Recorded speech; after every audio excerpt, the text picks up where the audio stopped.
Hari Bayangkara ke-80 tahun 2026. Saya ucapkan selamat Hari Bayangkara ke-80. Jadilah insan Bayangkara sebagai panggilan tugas yang mulia. Panggilan untuk menjadi anggota Polri yang lebih baik, lebih profesional, lebih bermanfaat.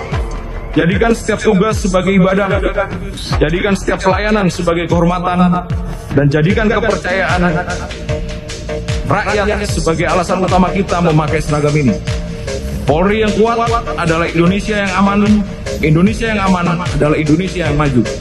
Dirgahayu Polri, sekian dan terima kasih. Wassalamualaikum warahmatullahi wabarakatuh. Om Santi Santi Santi Om, Presiden Republik Indonesia Prabowo Subianto.